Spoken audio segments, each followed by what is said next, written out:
हम जब अपने आसपास की चीज़ों को देखते हैं तो ऑलमोस्ट हर चीज़ कहीं ना कहीं नंबर से जुड़ी हुई है।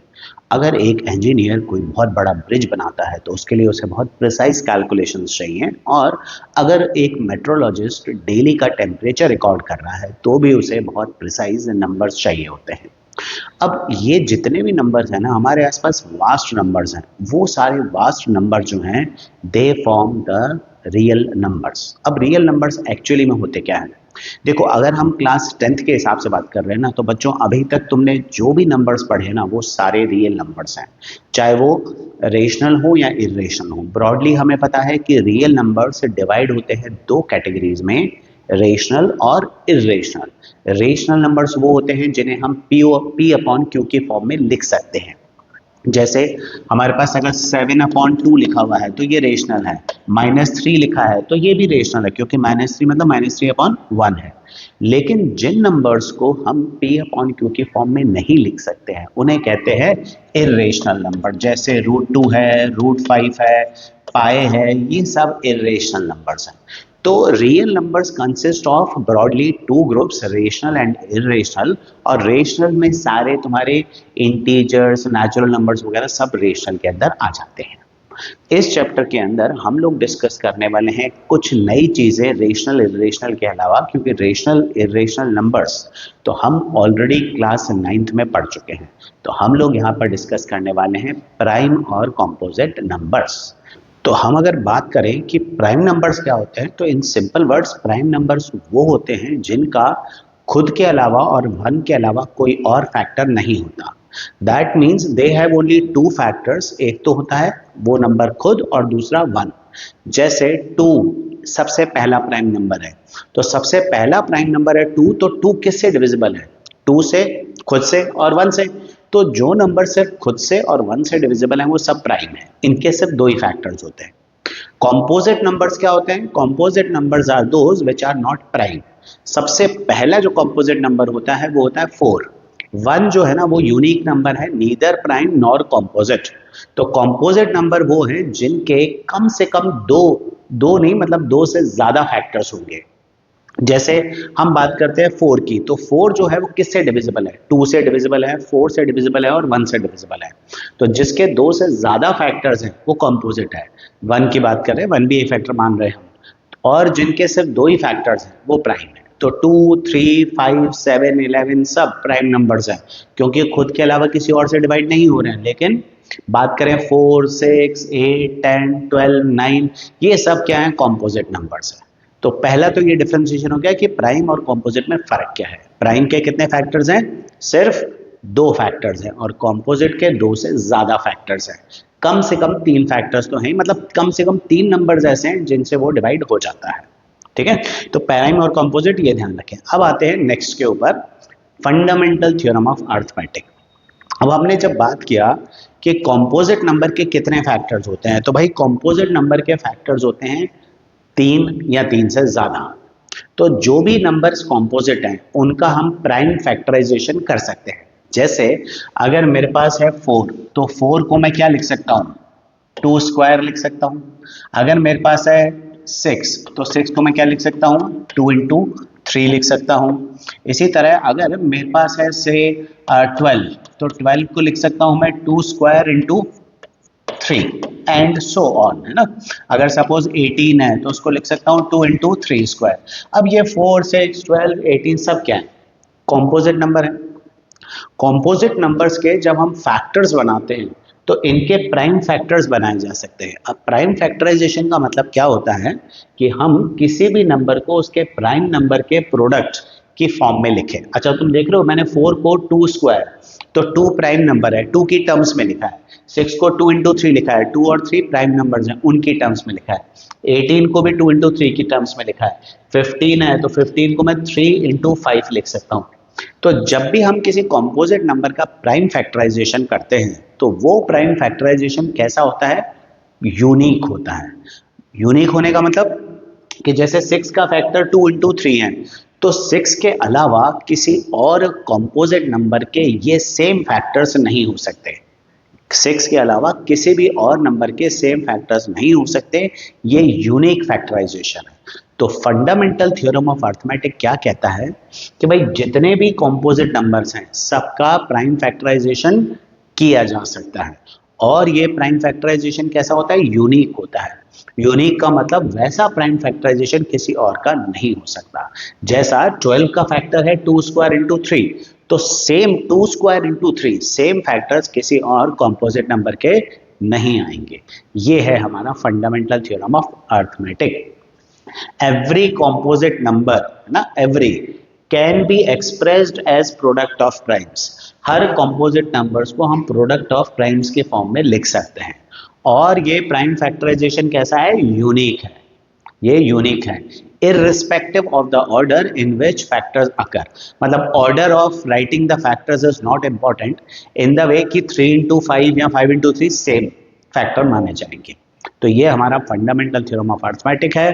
पूरा जो चैप्टर है ना, इसमें जो पूरी पहली एक्सरसाइज है तुम्हारी, वो बेस्ड है फंडामेंटल थ्योरम ऑफ अर्थमेटिक के ऊपर। तो fundamental theorem of arithmetic simple words में क्या है, हर कॉम्पोजिट नंबर का प्राइम फैक्टराइजेशन हो सकता है, और वो प्राइम फैक्टराइजेशन कैसा है, यूनिक है। चलो मूव ऑन करते हैं हम नेक्स्ट, अपने नेक्स्ट चीज के ऊपर कि भाई ये फैक्टर्स फाइंड कैसे करना है। अब जैसे मैंने लिख दिया भाई 18 के फैक्टर्स 2 इंटू 3 स्क्वायर है, तो 18 के फैक्टर्स 2 इंटू 3 स्क्वायर कैसे निकले। अब ये फैक्टर्स फाइंड करने के दो तरीके होते हैं हमारे पास। पहला होता है डिवीजन मेथड, जो तुम लोअर क्लासेस से करते आ रहे हो कि भाई मुझे जैसे 18 के फैक्टर्स निकालने हैं, तो मैंने 18 को फैक्टर्स निकालने हैं, तो मैंने 18 को डिवाइड किया। सबसे पहले किससे डिवाइड हो रहा है, 2 से, 9 बचा, फिर 3 से, फिर 9 बचा, 3 बचा, सॉरी ये 1। तो जैसे ही 1 आ जाता है, मेरे फैक्टर्स क्या निकले, 2 इंटू 3 इंटू 3, तो मैं इसको लिखूंगा 2 इंटू 3 स्क्वायर। ये मेरा फैक्टर बनाने का डिवीजन का मेथड हो गया। दूसरा मेथड होता है using factor tree. Factor tree का मतलब हो गया कि जैसे मेरे पास एक नंबर है 18, तो 18 किससे डिवाइड होता है, 2 से, तो मैं 18 को 2 से डिवाइड करूंगा तो मेरा क्वोशंट तो निकल के आता है 9, तो मैं 18 को लिख सकता हूं 2 इंटू 9। ठीक है, अब 2 तो प्राइम आ गया ना, तो जैसे ही प्राइम नंबर आए वहां छोड़ देना है। और यहां पर भी ध्यान रखें, यहां जब डिविजिबिलिटी करते हैं ना, तो हमेशा प्राइम की डिविजिबिलिटी करेंगे। ऐसा नहीं कि 9 से डिवाइड करना शुरू कर रहे हैं, 9 जो है वो प्राइम नहीं है, प्राइम नंबर से यूज करेंगे। अब 2 तो प्राइम है, तो इसको तो छोड़ देते हैं। 9 प्राइम नहीं है, तो 9 के फिर से फैक्टर निकालते हैं, 3 अब ये प्राइम आ गए। तो जब तुम्हारे सारे प्राइम नंबर बन जाए ना, तो तुम्हारे फैक्टर्स आएंगे 2 इंटू 3 इंटू 3, मतलब 2 इंटू 3 स्क्वायर। फैक्टर निकालने के लिए तुम्हें या तो डिवीजन करके फैक्टर्स निकालने हैं, या फिर फैक्टर ट्री से तुम फैक्टर्स निकाल सकते हो। ठीक है, तो ये तो ठीक है, लोअर क्लास में ये चीजें तुमने पढ़ी रखी है। अब मूव ऑन करते हैं हम इंपॉर्टेंट एक क्वेश्चन की तरफ, जो कि हमें दे रखा है कि जैसे अब जब हम प्राइम कॉम्पोजिट की बात कर रहे हैं, तो भाई प्राइम क्या है, जो 1 के और खुद के अलावा किसी से डिवाइड नहीं होते, और कॉम्पोजिट जो और किसी से भी डिवाइड हो जाएंगे खुद के और 1 के अलावा। अब तुम्हारे पास एक एक्सप्रेशन है, ये है 3 इंटू 7 इंटू 11 इंटू 17 प्लस 11, ये एक एक्सप्रेशन दे रखा है, और तुम्हें बोला है कि बिना इसको पूरा सॉल्व किए हुए तुम फाइंड करो कि ये प्राइम है या कॉम्पोजिट है। तो हम इस नंबर को देखें, अगर ये नंबर ऐसे लिखा होता, इसको एक बार के लिए हटा देते हैं, तो ये 100% कॉम्पोजिट ही था, क्योंकि 3 इंटू 7 इंटू 11 इंटू 17, तो इसके इतने सारे फैक्टर तो वैसे ही दिख रहे हैं, तो ये कॉम्पोजिट था। लेकिन प्लस 11 होते ही अब हम श्योरिटी से नहीं कह सकते। हम लोग क्या करेंगे इसमें, हमारे पास देखो इस नंबर में दो पार्ट्स हैं, एक प्लस से पहले वाला पार्ट, एक प्लस के बाद वाला पार्ट। और अगर मैं इन दोनों पार्ट्स को देखूं, पहले वाले और बाद वाले पार्ट को, तो दोनों में कुछ कॉमन है क्या, yes we have common, 11 common है। तो यहां क्या बचता है, 3 इंटू 7 इंटू 17 प्लस यहां पर 1, तो इसको मैं लिख सकता हूं 11 into sum number 3 into 7 into 17 plus 1, कोई ना कोई नेचुरल नंबर ही तो आएगा, तो मैं इसको लिख सकता हूं 11 इंटू के, मतलब कोई भी नेचुरल नंबर, या 11 इंटू एन लिख लेते हैं। तो अब इसका मतलब है कि ये नंबर 11k की फॉर्म में है, इसका ये मतलब है कि ये नंबर 11 से डिवाइड हो जाता है। देखो सिंपल सी चीज़ है, जैसे हम एक नंबर ले लेते हैं 24। अब मैं अगर तुमसे पूछूं कि 24 6 से डिवाइड होता है कि नहीं होता? तो तुम बता दोगे भाई 24 6 से डिवाइड होता है। हम इसको ऐसे कह सकते हैं, क्योंकि 24 6 इंटू सम नंबर है, इसका मतलब ये 6 से डिवाइड हो जाता है। 6 इंटू 4 है ना, 6 इंटू सम नंबर है, तो ये 6 से डिवाइड हो जाता है। लेकिन क्या 24 को मैं 5 इंटू सम नेचुरल नंबर लिख सकता हूं? नहीं ना, 5 इंटू सम नेचुरल नंबर करने पर 24 नहीं आएगा, तो मतलब वो 5 से डिवाइड नहीं होता। तो जब हम इस पूरे नंबर की बात कर रहे हैं ना, इस पूरे नंबर में 11 इंटू सम नंबर आ रहा है, इसका मतलब ये पूरा नंबर 11 से डिवाइड हो जाता है। तो इसका मतलब ये पूरा नंबर किससे डिवाइड हो जाता है? 11 से डिवाइड हो जाता है। अब क्योंकि ये नंबर खुद के और 1 के अलावा एक और नंबर 11 से भी डिवाइड हो रहा है, इसलिए इसको क्या बोला जाएगा? इसे बोला जाएगा कॉम्पोजिट नंबर। तो कॉम्पोजिट नंबर क्या होता है? कॉम्पोजिट नंबर वो होता है जो खुद के और 1 के अलावा किसी और से भी डिवाइड हो जाए। अब क्योंकि 11 कॉमन आ रहा है, तो मतलब ये नंबर 11 से भी डिविजिबल है। तो हम यहाँ क्या लिखेंगे? स्टेटमेंट लिखेंगे कि this number is also divisible by 11 other than itself and 1 and hence it is not prime. और प्राइम नहीं है तो ऑब्वियस सी बात है, फिर क्या है? फिर कॉम्पोजिट है। तो अगर कोई भी ऐसा नंबर चेक करने के लिए आए तो हमेशा सबसे पहले कॉमन देखो। अगर कुछ कॉमन मिल जाता है तो मतलब वो कॉम्पोजिट ही है। इसका मतलब क्या है कि ये 11 से डिवाइड हो जाता है। और अगर कॉमन नहीं मिले, ऐसा होगा नहीं ऐसा, क्योंकि तुम्हें कॉमन देंगे ही नहीं, अगर कॉमन नहीं मिले तो हम कमेंट नहीं कर सकते बिना इसको पूरा सॉल्व किए हुए। मतलब इसे पूरा सॉल्व करना ही पड़ेगा तुम्हारे को, सॉल्व करके ही तुम बता पाओगे कि प्राइम है या कॉम्पोजिट है। बिना सॉल्व किए फाइंड करना है तो कॉमन होगा ना, तभी कर पाओगे। तो ये एमसीक्यू में, असर्शन रीजनिंग में, 1 मार्क में कोई भी इस तरह का क्वेश्चन इस तरह का बन सकता है। ठीक है, चलो मूव ऑन करते हैं अब हम इस चैप्टर के इंपॉर्टेंट टॉपिक की तरफ, जो कि है एचसीएफ एंड एलसीएम।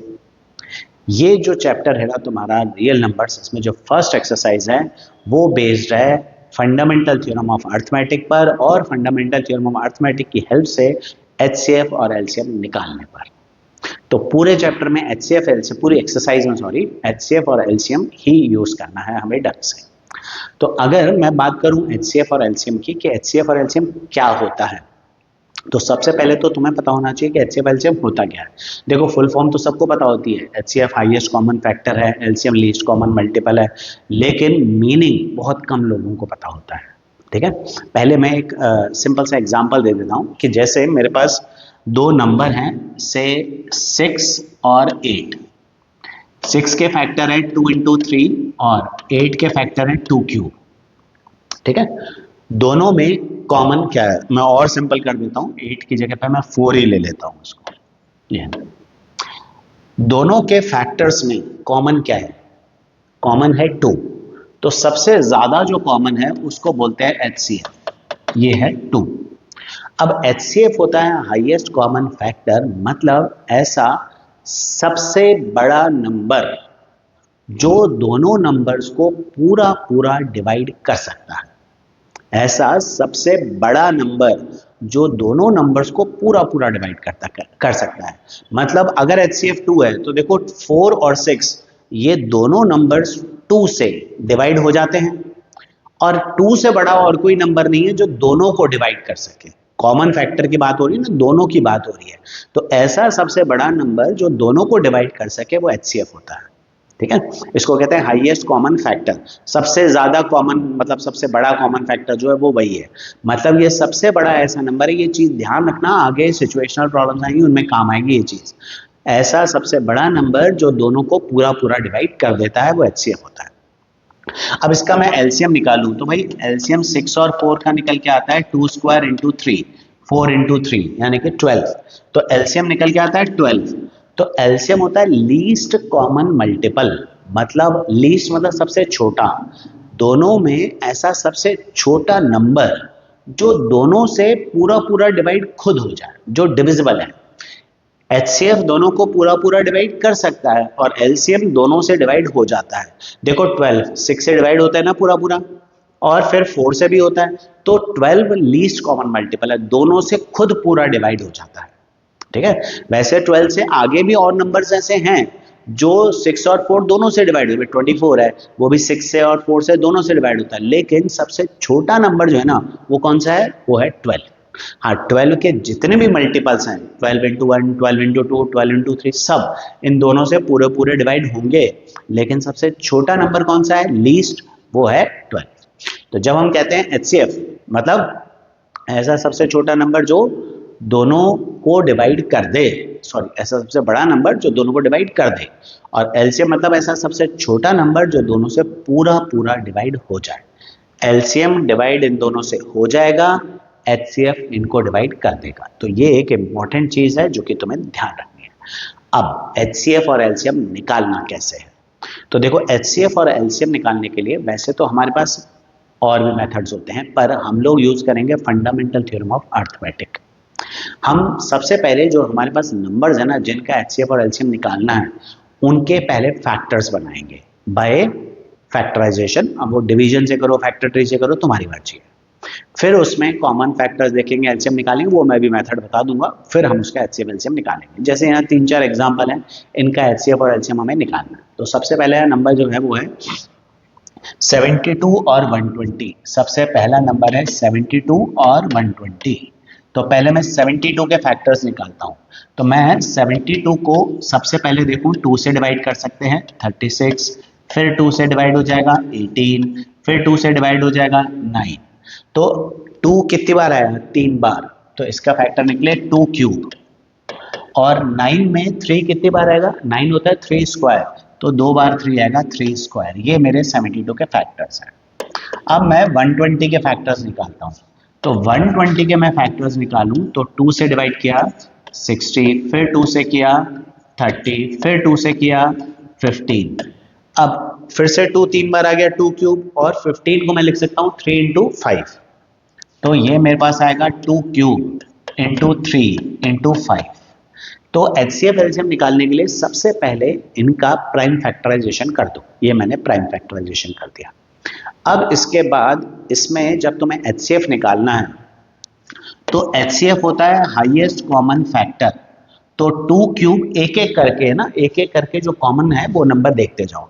2 क्यूब और 2 क्यूब में क्या कॉमन है, 2 क्यूब कॉमन है, 3 स्क्वायर और 3 में 3 कॉमन है, 5 तो यहाँ है ही नहीं तो वो तो कॉमन में आ ही नहीं सकता। तो हमारा जो HCF आएगा वो 8 इंटू 3 24 आ गया।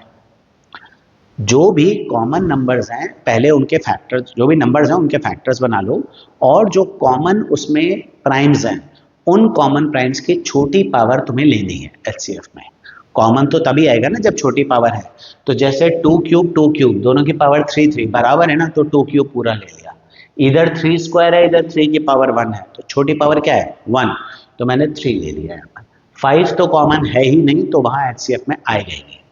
तो जो भी कॉमन नंबर्स हैं उनकी छोटी पावर्स लेनी है, वैसे तो सिंपल कॉमन ही लेना है। तो अब ये HCF निकला 24। अब 24 HCF होना क्या इंप्लाई करता है कि भाई हमारे पास जो दो नंबर है ना 72 और 120, ये दोनों 24 से पूरे पूरे डिवाइड हो जाएंगे। 72 को 24 से डिवाइड करोगे 0 रिमाइंडर आता है, 120 को 24 से डिवाइड करोगे 0 रिमाइंडर आता है, मतलब वो पूरा पूरा डिवाइड हो जाता है। ये हमारा HCF है क्योंकि ये नंबर डिवाइड कर देते हैं। अब आते हैं हम LCM के ऊपर। LCM, अब HCF में हम क्या करते हैं, HCF में जो कॉमन प्राइम्स हैं उनकी छोटी पावर ली जाती है। LCM में जितने भी प्राइम्स हैं, कॉमन नहीं, जितने भी प्राइम्स हैं उनकी हायर पावर ली जाती है। जितने भी प्राइम्स हैं चाहे वो कॉमन हो या नहीं हो। जैसे 2 क्यूब और 2 क्यूब में बड़ी पावर क्या है 2 क्यूब, 3 स्क्वायर और 3 में बड़ी पावर क्या है 3 स्क्वायर, और 5 की बड़ी पावर है 5, तो ये लेनी है।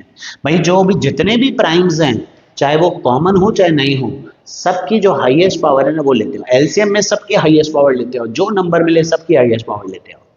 तो ये आ गया मेरे पास 72 इंटू 5 360। तो LCM है मेरा 360 और HCF ये मेरा आया है 24। तो अब देखो LCM 360 है, मतलब ये सबसे छोटा ऐसा नंबर है जो 72 और 120 दोनों से पूरा डिवाइड होता है।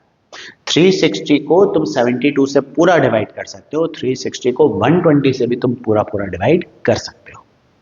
तो एलसीएम और एचसीएफ इस तरह से निकाला जा सकता है। एक दो एग्जांपल और भी देख लेते हैं। लेट अस सी वन मोर एग्जांपल। अब सेकंड एग्जांपल है 175 और 245। चलो ये तो छोटा एग्जांपल है, ये तुम ट्राई करो। 408 और 2184 ले लेते हैं।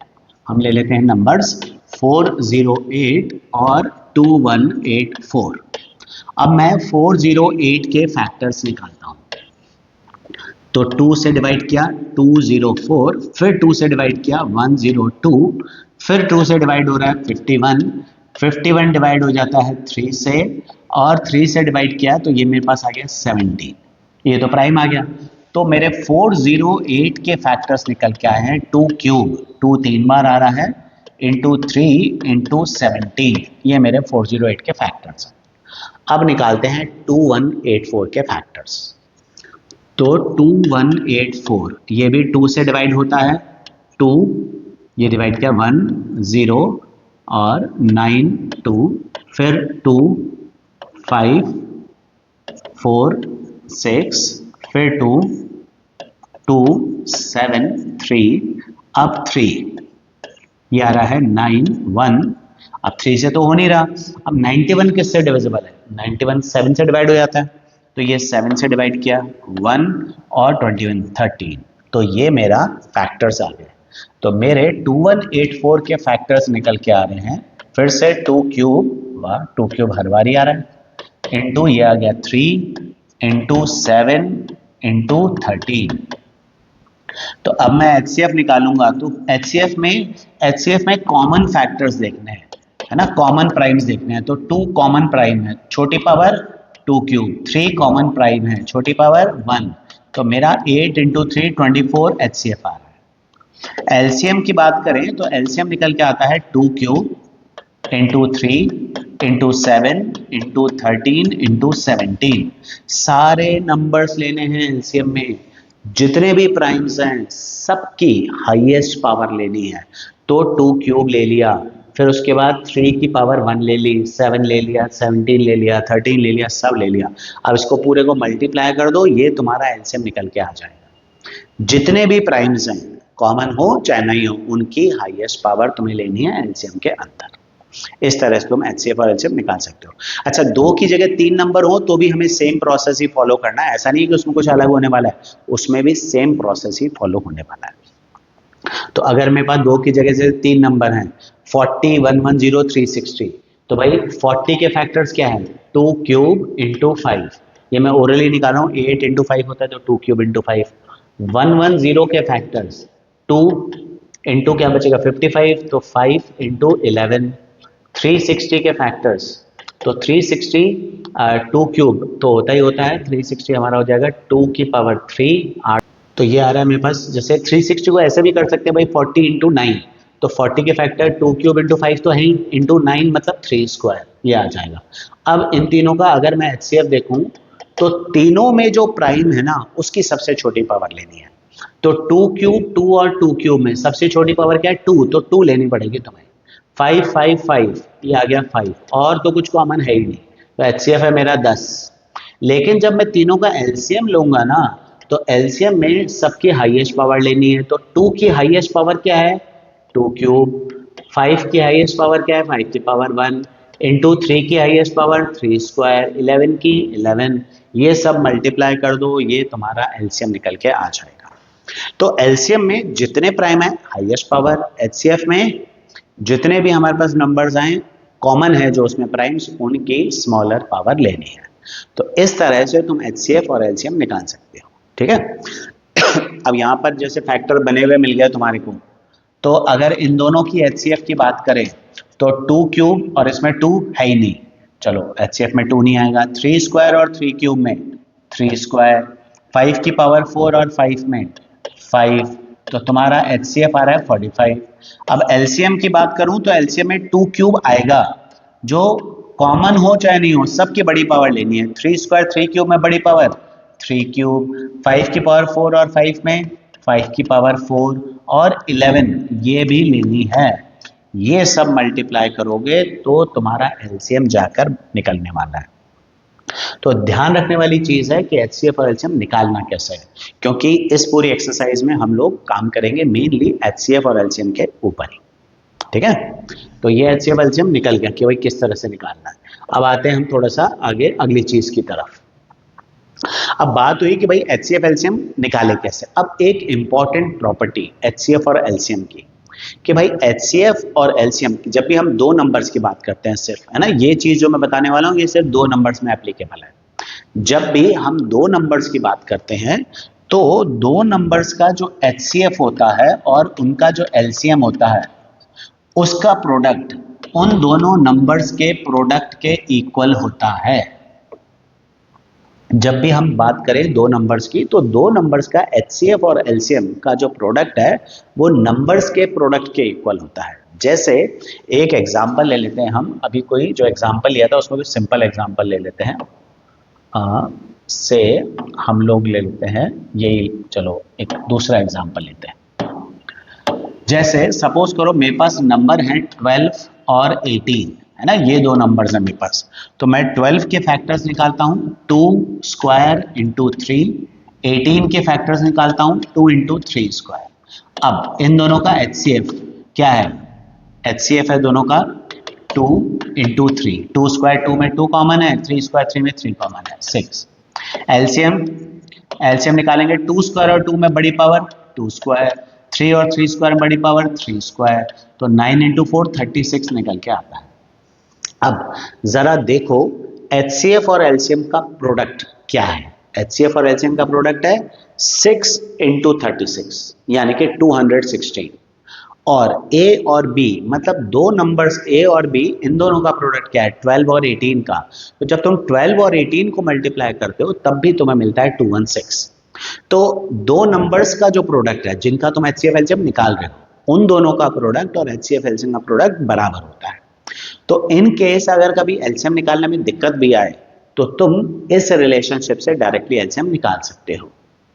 ठीक है, इस पे MCQ भी बन सकता है। जैसे सपोज करो एक एग्जांपल दे रखा है हमारे को कि एक क्वेश्चन ले लेते हैं, क्वेश्चन नंबर 3 ले लेते हैं इसको, दो तो हो चुके हैं। तो कि भाई दो नंबर्स हैं, HCF दे रखा है 306 और 657, इन दोनों का HCF है 9, और क्वेश्चन में बोला है कि LCM ऑफ 306 एंड 657 ये निकालो। ठीक है, इनका LCM जो है वो निकालना है, HCF तुम्हें दे रखा है। तो अब इस क्वेश्चन के अंदर दो नंबर्स कौन कौन से हैं, जब HCF के आगे ब्रैकेट में लिखा है ना 306 एंड 657, इसका मतलब है कि HCF of 306 and 657 is 9। LCM of 306 and 657 is to be calculated. तो यहां पर हम लोग क्या यूज करते हैं भाई, HCF और LCM का प्रोडक्ट इक्वल टू नंबर्स के प्रोडक्ट के बराबर। अब HCF कितना दे रखा है 9, LCM तुम्हें निकालना है। A मतलब पहला नंबर, तो पहला नंबर है 306, दूसरा नंबर है 657। तो LCM जब मैं निकालूंगा तो मेरा LCM निकल के आता है 306 इंटू 657 अपॉन 9। इसको कैंसिल करते हैं 3 4, तो 34 इंटू 657 ये मल्टीप्लाई कर दो, ये तुम्हारा बन जाता है LCM। तो इसमें मैंने प्रॉपर्टी क्या लगाई कि भाई दो नंबर्स का प्रोडक्ट उनके HCF और LCM के प्रोडक्ट के बराबर है। ये एक इंपॉर्टेंट प्रॉपर्टी है जो कि MCQs में, असर्शन रीजनिंग में वगैरह में काम आ सकती है। ठीक है, HCF into LCM is equal to A into B।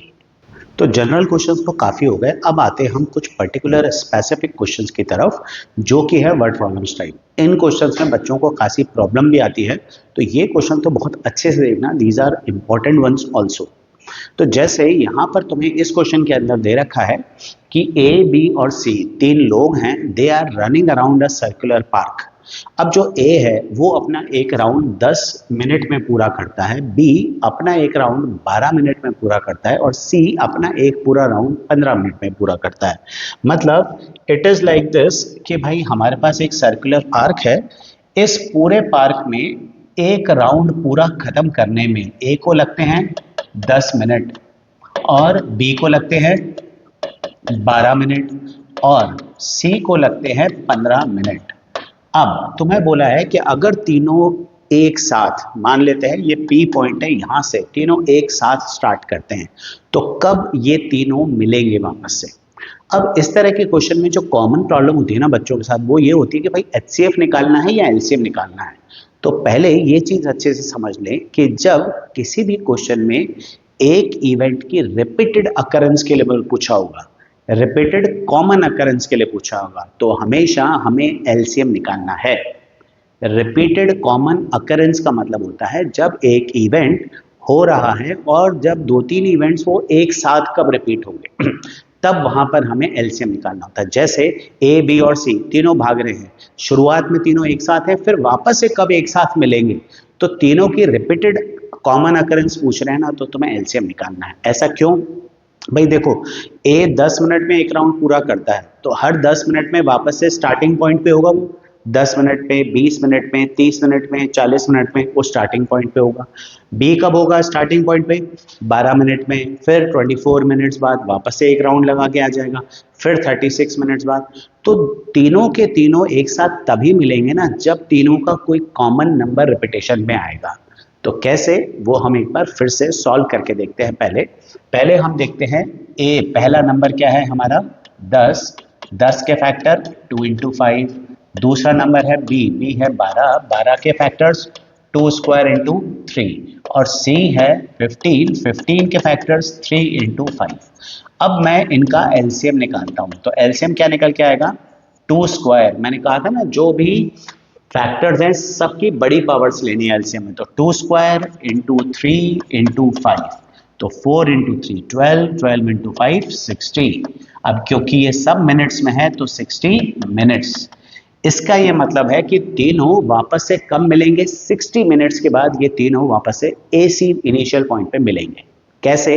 भाई देखो, इसको पहले लॉजिकली समझ लो। ए जो है वो 10 मिनट में पहला राउंड खत्म कर चुका, 20 मिनट में दूसरा, 30 में तीसरा, एंड सो ऑन 60 मिनट्स में वो अपना छठा राउंड खत्म कर रहा है। बी जो है वो चल रहा है 12, फिर 24, फिर 36, फिर 48, फिर 60 पे वो अपना पांचवा राउंड खत्म करेगा। और जो सी है वो 15, 30, 45 और 60, 15 15 के मल्टीपल में राउंड पूरा करेगा ना, तो ये तीनों 60 मिनट में अपने स्टार्टिंग पॉइंट पर होंगे। और ये 60 क्या है? देखो, इसका भी मल्टीपल है, इसका भी मल्टीपल है, इसका भी मल्टीपल है, तो ये तीनों का सबसे पहला कॉमन मल्टीपल है, इसलिए तुम्हें एलसीएम निकालना है। तो ऐसे क्वेश्चंस के अंदर जब किसी इवेंट की रिपीटेड कॉमन अकरेंस पूछी हो, तुम्हें एलसीएम निकालना है। अब भले ही वो ए बी सी के चक्कर लगाने की बात हो या फिर कोई ऐसा क्वेश्चन हो, जैसे इसमें दे रखा है कि तीन लाइट हैं जो कि तीनों ब्लिंक कब कर रही हैं? 30, 45 और 50 सेकंड्स के अंदर। मतलब जो पहली लाइट है वो हर 30 सेकंड में ब्लिंक कर रही है, दूसरी लाइट हर 45 सेकंड्स में ब्लिंक कर रही है, तीसरी जो लाइट है वो हर 50 सेकंड्स में ब्लिंक कर रही है। तो तीनों एक साथ कब मिलेंगी ये हमें फाइंड करना है, कब ब्लिंक होगी, सॉरी, तीनों एक साथ कब ब्लिंक होंगी ये फाइंड करना है। तो उसके लिए भी मैं क्या करूंगा, इनका एलसीएम निकालूंगा। ए क्या है? 30, फैक्टर्स 2 इंटू 3 इंटू 5। बी है 45, तो 45 के फैक्टर्स 3 स्क्वायर इंटू 5। तुम डिवीजन से निकाल लेना अगर डायरेक्टली ओरली नहीं निकाल सकते। तीसरा है 50, तो 50 के फैक्टर्स 2 इंटू 5, 2 इंटू 5 स्क्वायर। अब इन तीनों का एलसीएम मैं निकालूं तो एलसीएम आता है 2 इंटू 3 स्क्वायर इंटू 5 स्क्वायर। अभी देखो 5 स्क्वायर कितना हुआ? 25, 25 इंटू 2 50, 50 इंटू 3 स्क्वायर 9, 450 सेकेंड्स। मतलब ये हर 450 सेकेंड्स में ब्लिंक करेंगे। अब देखो यहाँ पर भी क्या हो रहा है, साथ में ब्लिंक करेंगे। यहाँ पर भी क्या होता है? Repeated common occurrence. देखो तीनों चक्कर लगा रहे थे, एक साथ कब मिलेंगे? कॉमन अकरेंस पूछ रहे हैं ना, रिपीटेड कॉमन अकरेंस। तीन लाइट ब्लिंक हो रही हैं, एक साथ कब ब्लिंक होंगी? एलसीएम। इसी तरह तुम्हें बोला है कि भाई 2-3 घंटियां हैं वो बज रही हैं 15-15, 20-20, 25-25 सेकंड पर, तो वो एक साथ कब बजेंगी? तो ऐसे केसेस में सभी में तुम्हें क्या निकालना है? एलसीएम निकालना है। जब भी रिपीटेड कॉमन अकरेंस है, फाइंड एलसीएम। ठीक है, तो इसका मतलब ये तीनों की तीनों लाइट्स 450 सेकेंड्स, मतलब not just 450 seconds, her 450 seconds में वो साथ में ब्लिंक करेंगी। अब तुमसे ये पूछा है कि भाई सेकंड पार्ट भी है इसका, how many times they blink in an interval of 1 hour. एक घंटे में वो कितनी बार एक साथ ब्लिंक करेंगे? तो भाई सिंपल सी चीज है, एक घंटे में कितने सेकंड होते हैं? 3600। तो अगर ये हर 450 सेकंड्स में ब्लिंक कर रही हैं तो 3600 सेकंड्स में कितनी बार साथ में ब्लिंक करेंगे? तो भाई number of times they blink together, number of times they blink together in 1 hour, blink together in 1 hour. तो एक घंटे में 3600 सेकंड्स हैं, हर 450 सेकंड में 450 सेकंड में साथ में ब्लिंक करेंगे। तो 3600 में 450 सेकंड कितनी बार रिपीट होंगे? 3600 अपॉन 450, तो डिवाइड कर लेते हैं। अब 45 और 4 जा 180, तो ये हो जाए हमारा 8। तो 45 इंटू 8, ये हमारा हो गया 360। तो मतलब ये एक घंटे के अंदर 8 बार एक साथ ब्लिंक करेंगे। पर इस क्वेश्चन में अभी एक छोटा सा झोल है। अब ये झोल क्या है कि भाई तुम्हें बोला था ये तीनों एक साथ शुरू में ब्लिंक कर रही हैं, मतलब ये पहली बार कब ब्लिंक करी थी? 0 सेकंड पे, जहां से शुरू हुआ, फिर 450 सेकंड्स पे, फिर 900 सेकंड्स पे, ऐसा करते करते ये 3600 सेकंड में 8 बार ब्लिंक कर चुकी हैं। लेकिन जो 0 सेकंड वाला है ना, वो इसमें काउंट नहीं है। तो अगर क्वेश्चन में ये बोला गया है कि वो 0 सेकंड वाला जो इनिशियल ब्लिंकिंग है वो भी काउंट करनी है, तो टोटल ये कितनी बार का ब्लिंक कर रही हैं? 8 + 1, 9 टाइम्स ब्लिंक कर रही हैं। लेकिन अगर वो काउंट नहीं करना है तो 8 बार ब्लिंक कर रही है। तो इस क्वेश्चन में क्योंकि क्लियर नहीं हो रहा कि एक घंटे में वो हमें काउंट करना है कि नहीं करना, तो तुम अपना आंसर दो कि अगर हम इस शुरू वाले ब्लिंकिंग को काउंट करते हैं तो ये 9 टाइम्स होगा, अगर उसको नहीं काउंट करते तो 8 बार ब्लिंक करेंगे साथ में। तो सिंपल सी चीज है, ऐसे सभी क्वेश्चन में जब कॉमन रिपीटेड अकरेंस है तो एलसीएम निकालना है। फिर एचसीएफ कब निकालना है? तो भाई एचसीएफ जनरली हम तब निकालते हैं जब हमारे पास 2 या 3 बड़े ग्रुप्स हैं और उन्हें हमें छोटे छोटे ग्रुप्स के अंदर डिवाइड करना है। जैसे यहां दे रखा है कि भाई शाम है, उसके पास 2 तरह की चॉकलेट्स हैं, पर्क है और मंच है। पर्क कितनी है? 32 उसके पास पर्क है और 40 मंच चॉकलेट्स है। अब ये क्या चाहता है? ये चाहता है कि भाई मेरे पास जितनी भी चॉकलेट्स है ना, उनको मैं पैकेट्स में डिवाइड कर दूं। ठीक है, हर पैकेट में बराबर चॉकलेट आनी चाहिए और एक जैसी चॉकलेट आनी चाहिए। तो मैक्सिमम कितनी चॉकलेट्स मैं एक पैकेट में डाल सकता हूं? सो इट इज लाइक कि तुम्हारे पास 2 अलग अलग ग्रुप्स है, एक पर्क का ग्रुप है, एक मंच का ग्रुप है। उसे तुम्हें छोटे स्मॉल ग्रुप्स में डिवाइड करना। भाई छोटे छोटे पैकेट्स बनाने ना, सारी चॉकलेट एक में थोड़ी आएंगी, तुम्हें उसको छोटे ग्रुप्स में डिवाइड करना है। तो ऐसे केसेस में तुम फाइंड करोगे एचसीएफ। अब एचसीएफ कैसे? कि यहां पर तुम देखो कि तुम्हारे पास पर्क कितनी है? 32। फैक्टर्स क्या हुए? 2 की पावर 5। मंच कितनी है? 40। फैक्टर क्या हुए? 2 क्यूब इंटू 5। तो दोनों का एचसीएफ कितना आया? एचसीएफ आया हमारा 2 क्यूब। दोनों में कॉमन क्या है? 2 क्यूब, यानी कि 8। इसका मतलब है कि भाई ये शाम क्या कर सकता है? एक पैकेट में मैक्सिमम 8 चॉकलेट डाल सकता है। भाई 32 एक में है, 40 एक में है। अगर वो 8 चॉकलेट एक पैकेट में डालता जाएगा तो इस तरह से सारी चॉकलेट्स उसके डिस्ट्रीब्यूट हो जाएंगे। तो जब तुम्हारे पास 2 बड़े ग्रुप्स हैं, उनको छोटे स्मॉल ग्रुप्स में डिवाइड करना है, then you have to find out HCF, तब तुम्हें एचसीएफ लेना है। तो इस केस में इसका 8 का मतलब क्या है? 8 का मतलब है number of chocolates he can put in 1 pack. एक पैक में कितनी चॉकलेट्स डाल सकता है? ये 8 है। ठीक है, एचसीएफ जब निकलता है ना, तो एचसीएफ क्या बताता है? इन दोनों का कॉमन नंबर बताता है। तो 32 और 40 का कॉमन नंबर क्या है? 8। मतलब क्योंकि 32 और 40 चॉकलेट्स हैं, तो 8 उतनी चॉकलेट्स हैं, कॉमन चॉकलेट्स हैं जो पैकेट में डाली जा सकती हैं। लेकिन सपोज साथ में एक क्वेश्चन और पूछ लेता है कि भाई how many PACS will be formed, कितने पैकेट बन जाएंगे? अब तुम देखो एक पैकेट में कितनी चॉकलेट डाल रहे हो? 8। तो पर्क तुम्हारे पास है कितनी? 32 पर्क है ना। 32 पर्क के कितने पैकेट्स बना लोगे? एक पैकेट में तुम 8 चॉकलेट डाल रहे हो, तो नंबर ऑफ पैक्स कितने बनेंगे? भाई 32 पर्क है तो उसके कितने पैक बन जाएंगे? 32 अपॉन 8, मतलब उसके 4 पैक बन जाएंगे। भाई 8 चॉकलेट डालोगे हर पैकेट में तो 4 पैकेट बन जाएंगे। और मंच के कितने पैकेट बन जाएंगे? 40 अपॉन 8, यानी कि 5। तो 4 पैकेट बनेंगे पर्क के और 5 बनेंगे मंच के, मतलब टोटल 9 पैकेट्स बन जाएंगे। तो जो HCF निकालते हैं ना, HCF तो चॉकलेट्स का कॉमन नंबर है, तो HCF रिप्रेजेंट कर रहा है कि भाई एक पैकेट में कितनी चॉकलेट आएंगे। और अगर तुमसे पूछते हैं भाई कितने पैकेट बनेंगे, तो फिर पर्क, भाई 8 पर्क एक पैकेट में आ रही है, तो 32 पर्क के कितने पैकेट्स बन जाएंगे हमारे पास, 4, and so on, total 9 packets बनेंगे। ठीक है। ऐसा एक और क्वेश्चन देख लेते हैं कि भाई देखो, एक और है कि एक स्वीट सेलर है ना, मिठाई बेच रहा है। ये क्या कर रहा है कि इसके 2 तरह की बर्फी बना रहा है, काजू की बर्फी और बादाम की बर्फी बना रहा है। ठीक है। काजू की बर्फी कितनी बनाई उसने, 216, 216 बर्फी बनाई। 252 उसने बादाम की बर्फी बनाई। ठीक है। अब तो मुंह में पानी आने लगा होगा, पर वीडियो छोड़ के मत जाओ, बाद में खा लेना, पहले पढ़ाई पूरी करो। तो काजू बर्फी कितनी है, 216, और बादाम बर्फी कितनी है, 252 है। वो चाहता है कि ये बर्फी मेरे को स्टैक करनी है रोज के अंदर। भाई मुझे बर्फियां जो है, सारी बर्फी रो में लगानी है, इस तरह से लगानी है कि हर रो में बराबर बर्फियां है। ठीक है। और कितनी रो बनेंगी ये फाइंड करना है, और एक रो में कितनी बर्फी आएगी ये फाइंड करना है। Now see again you have 2 groups, काजू बर्फी का एक बड़ा ग्रुप है, बादाम बर्फी का एक बड़ा ग्रुप है। उसके हमें छोटे छोटे ग्रुप्स बनाने हैं, मतलब stack is a small group of barfi. तो एक स्टैक में, एक छोटे ग्रुप में कितनी बर्फी आएगी ये कैसे पता पड़ेगा, नंबर HCF से, दोनों का HCF निकालना है। तो अगर मैं 216 का फैक्टर निकालूं, तो 216 होता है 6 का क्यूब, तो ये आ जाएगा 2 क्यूब इंटू 3 क्यूब। 252 ये है हमारा दूसरा नंबर 252, इसके फैक्टर्स हम निकाल लेते हैं।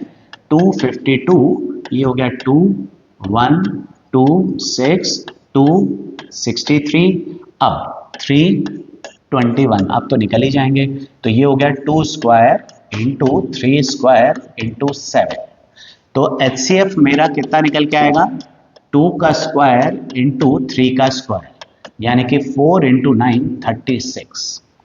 तो उसे एक रो में कितनी बर्फी लगानी चाहिए भाई, 36 बर्फी लगानी चाहिए उसे। क्यों, क्योंकि 36 216 और 250 का कॉमन नंबर है। तो ये जो HCF निकल के आता है ना, ये किसको रिप्रेजेंट कर रहा है, बर्फी को रिप्रेजेंट कर रहा है। 2 अलग अलग बर्फी का कॉमन नंबर निकाला है, तो HCF है 36, मतलब एक रो में 36 बर्फी आएगी। अब अगर तुमसे पूछें कि भाई अगर एक रो में 36 बर्फी है तो ऐसी कितनी रोज बन जाएंगी, तो ऐसी नंबर ऑफ रोज कैसे निकालेंगे, तो भाई नंबर ऑफ रोज सिंपल सा चीज है, एक रो में 36 बर्फी है, तो काजू बर्फी की कितनी रो बनेगी, 216 अपॉन 36, यानी कि 6 रो बन जाएंगी काजू बर्फी की। और बादाम बर्फी की कितनी रो बनेगी, 252 अपॉन 36, यानी कि 7। तो टोटल 13 रोज में ये सारी बर्फी स्टैक हो जाएंगी।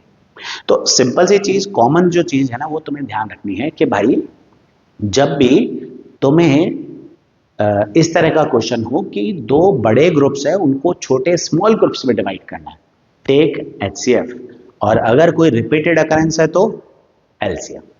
लेकिन अगर इस तरह के क्वेश्चंस हो, largest number divisible by this, smallest number divisible by this, इसमें HCF लेना है या LCM लेना है, ये तुम्हें देखना पड़ेगा। अब यहाँ पर कुछ कॉमन बच्चे कॉमन मिस्टेक करते हैं। कॉमन मिस्टेक क्या है, कुछ बच्चे ये जो ग्रेटेस्ट है ना, जैसे इसमें ग्रेटेस्ट नंबर पूछा है, अगले क्वेश्चन में हम स्मॉलेस्ट लेंगे।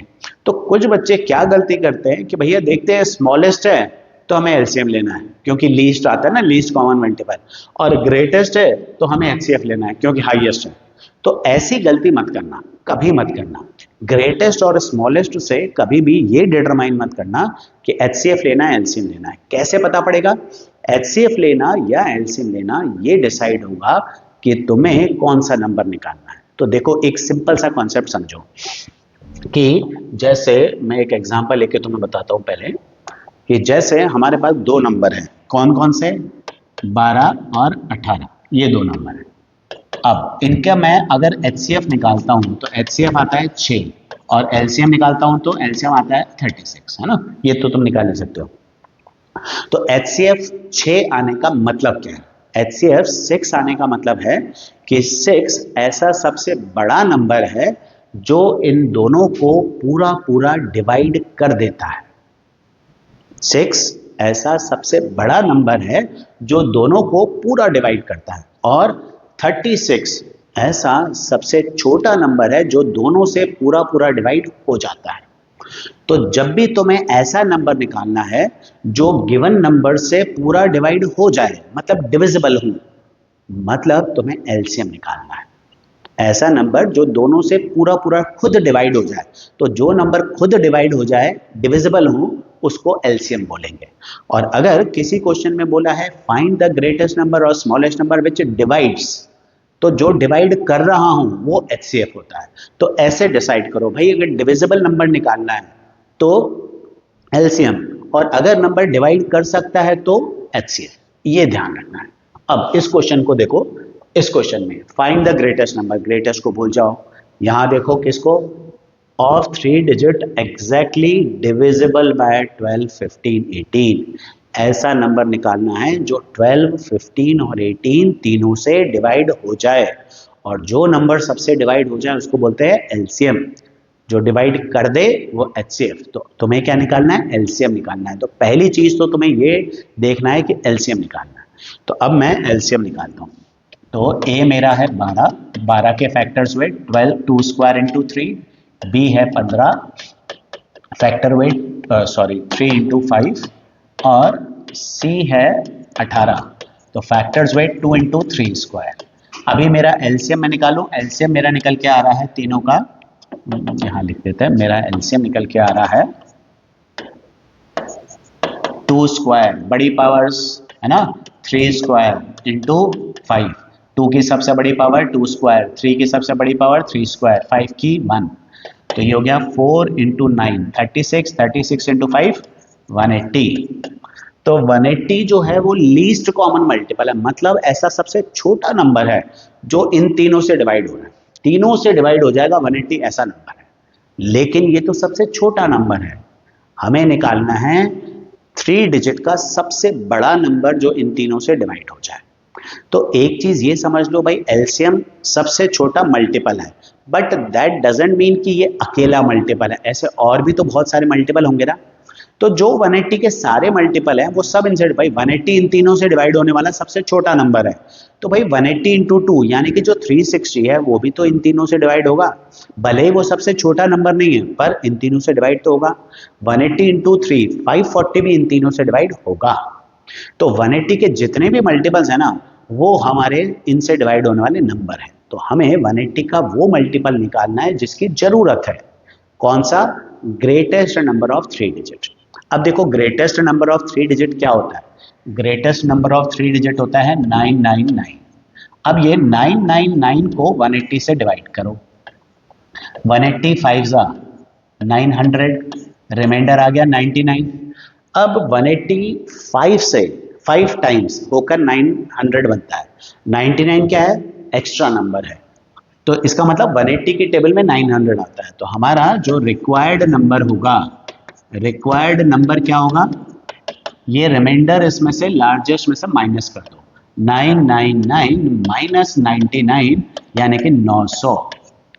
900 3 डिजिट का ऐसा सबसे बड़ा नंबर है जो तीनों से डिवाइड हो जाएगा, 12 से भी हो जाएगा, 15 से भी हो जाएगा, 18 से हो जाएगा, क्योंकि ये इनके एलसीएम का मल्टीपल है। 900 ऐसा नंबर है जो इनसे पूरा पूरा डिवाइड होता है। जो रिमाइंडर होता है, रिमाइंडर का मतलब क्या होता है, एक्सेस, तो वो मैंने एक्सेस माइनस कर दिया।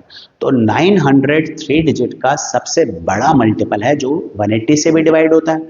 अब 180 से डिवाइड होता है मतलब इन सबसे डिवाइड होता है। तो अगर तुम्हें कभी भी बोले डिविजिबल नंबर निकालना है तो ध्यान रखें कि तुम्हें एलसीएम निकालना है। अब 3 डिजिट का लार्जेस्ट है तो लार्जेस्ट नंबर को डिवाइड करके रिमाइंडर माइनस करो, ये तुम्हारा नंबर निकल के आएगा। अब ऐसा एक और क्वेश्चन देखते हैं स्मॉलेस्ट में। देखो इसमें क्या दिया है, find the smallest number of 4 digits exactly divisible by 20, 25, 30। 4 digit का सबसे छोटा नंबर जो इन तीनों से डिवाइड हो रहा है। डिविजिबल बोला है ना तो रहेगा तो एलसीएम ही। अब यहां पर इससे कोई फर्क नहीं पड़ रहा ना कि स्मॉलेस्ट है या लार्जेस्ट है, क्योंकि ऐसा नंबर निकालना है जो तीनों से डिवाइड हो जाए। तो बेटा तीनों से डिवाइड होने वाला नंबर एलसीएम ही होता है हमेशा, तो एलसीएम निकालना है। तो ए मेरा क्या है 20, 20 के फैक्टर 2 स्क्वायर इंटू 5, बी 25 है फैक्टर 5 स्क्वायर, और सी 30 है फैक्टर 2 इंटू 3 इंटू 5। तो मेरा एलसीएम निकल के आएगा 2 स्क्वायर लार्जेस्ट पावर 3 और 5 स्क्वायर। अच्छा अब ये कितना हुआ, 4, 4 इंटू 25 100, 100 इंटू 3 300, तो मेरा एलसीएम है 300। अब हमेशा की तरह स्मॉलेस्ट नंबर कौन सा निकालना है, स्मॉलेस्ट नंबर निकालना है 4 डिजिट का। तो 4 डिजिट का सबसे छोटा नंबर कौन सा है, 1000। तो सबसे छोटा नंबर है 1000। इसको मैं 300 से डिवाइड करूंगा, तो अगेन 303 बाय चांस वैसा ही क्वेश्चन बन रहा है, 900 100 का रिमाइंडर है। तो अब मुझे अगर रिक्वायर्ड नंबर निकालना है तो रिमाइंडर तो माइनस होगा, लेकिन जैसे ही मैं 1000 में से 100 माइनस करता हूँ ये आता है 900। अब प्रॉब्लम है कि 900 है वो तो कौन सा नंबर है, वो तो 3 डिजिट का नंबर है और वो 4 डिजिट का तो है ही नहीं, तो स्मॉलेस्ट निकालना है 4 डिजिट का। अब जरा थोड़ा सोचो, लोअर क्लास में छोटे बच्चे थे जब हम 4th 5th क्लास में 7th क्लास में 13 की टेबल 15 की टेबल 17 की याद नहीं होती थी, तो क्या करते थे, कैसे याद करते थे, 13 1 जा 13, 13 2 जा 26। अब याद नहीं आ रहा है 13 3 जा क्या है, तो 13 3 जा निकालने के लिए तुम क्या करते थे, तुम इसमें 13 और जोड़ देते थे, बोले 13 जोड़ दिया 39 आ गया, तो 13 3 जा 39 है, मतलब अगला मल्टीपल निकालने के लिए तुम ये नंबर ऐड करते थे। इसी तरह ये जो नंबर मैंने निकाला है 900, ये 3 डिजिट का सबसे छोटा नंबर है, मतलब अगला नंबर 4 डिजिट का होगा और जस्ट बड़ा नंबर होगा। तो तुम्हें क्या करना है, 900 तो तुम्हारा स्मॉलेस्ट लार्जेस्ट 3 डिजिट है, स्मॉलेस्ट 4 डिजिट निकालना है, तो इसमें रिमाइंडर माइनस करो और जो तुम्हारा एलसीएम है वो ऐड कर दो, तो ये आ गया 1200। तो 1200 4 डिजिट का ऐसा सबसे छोटा नंबर है जो इन सबसे डिवाइड हो जाता है। तो ये ध्यान रखना कि भाई अगर लार्जेस्ट नंबर ऑफ 3 डिजिट पूछा है, सिंपल रिमाइंडर माइनस कर दो, ये 3 डिजिट का नंबर ही है और लार्जेस्ट भी है जो इनसे डिविजिबल है। और स्मॉलेस्ट ऑफ 4 डिजिट बोले तो रिमाइंडर माइनस करके अगला मल्टीपल निकालना है, अगला मल्टीपल निकालने के लिए तुम्हें एलसीएम को ऐड करना होगा। मैंने क्वेश्चन ऐसा रखा है कि भाई नंबर मैंने सिंपल रखे हैं जिससे कैलकुलेशन इजी रहे, अगर नंबर थोड़े कॉम्प्लिकेटेड हैं तो उसके अकॉर्डिंगली सॉल्व करना है, कोई ज़्यादा मुश्किल नहीं होगा, तुम्हें तो रिमाइंडर माइनस करना है और एलसीएम ऐड कर देना है, ये अगला मल्टीपल निकल के आ जाएगा। तो इस तरह से हम इन क्वेश्चंस को कर सकते हैं। अब एक और क्वेश्चन देखो, लास्ट क्वेश्चन देख लेते हैं इस वीडियो का, यहाँ पर एचसीएफ एलसीएम जो है और वो फंडामेंटल थ्योरम वाला पार्ट पूरा कंप्लीट हो जाएगा। तो नेक्स्ट जो क्वेश्चन है ये थोड़ा सा अलग है, इसमें क्या बोला है कि find the greatest number that will divide 445, 572 and 699, leaving remainders 4 5 6, that will divide these numbers, make it a point that will divide these numbers means HCF निकालना है, क्योंकि जब LCM निकालना होता है तो हमें डिविजिबल नंबर निकालना होता है, ऐसा नंबर निकालना है जो इन्हें डिवाइड कर दे। अब डिवाइड कर दे मतलब HCF निकालना है, तो हमें इसका HCF निकालना है। लेकिन अगर इस क्वेश्चन में खाली इतना सा बोला होता कि find the greatest number that will divide this this this, खत्म, और ये कुछ नहीं बोला था रिमाइंडर सिमेंडर, तो तुम्हें सिंपल HCF निकाल लेना था तीनों का, है ना, दैट विल एग्जैक्टली डिवाइड, तो तुम्हें सिर्फ सिंपल HCF निकाल लेना था। लेकिन अब तुम्हारे पास आ रही है प्रॉब्लम रिमाइंडर की। तो रिमाइंडर है तो तुम्हें पहले ये बोला है कि इनको डिवाइड करके ये रिमाइंडर छोड़े, ये रिमाइंडर छोड़े मतलब ये एक्स्ट्रा है, डिविजिबिलिटी में ये एक्स्ट्रा नंबर है। तो हमारा रिक्वायर्ड नंबर जो होगा ना वो क्या होगा, हमारा रिक्वायर्ड नंबर ये होगा HCF ऑफ क्या, 445 माइनस 4, 572 माइनस 5 एंड 699 माइनस 6, तो ये कितना आया 441, 567 और 693। इन तीनों का जो HCF है ना ये मेरा रिक्वायर्ड नंबर है। पहली चीज तो ये समझो कि डिवाइड बोला है तो तुम्हें HCF निकालना है, LCM की तो सोचनी ही नहीं है। दूसरा, तुम्हें बोला है कि ऐसा नंबर निकालना है जो इनको डिवाइड करके ये रिमाइंडर दे। तो रिमाइंडर का मतलब क्या होता है? रिमाइंडर का मतलब होता है एक्स्ट्रा नंबर।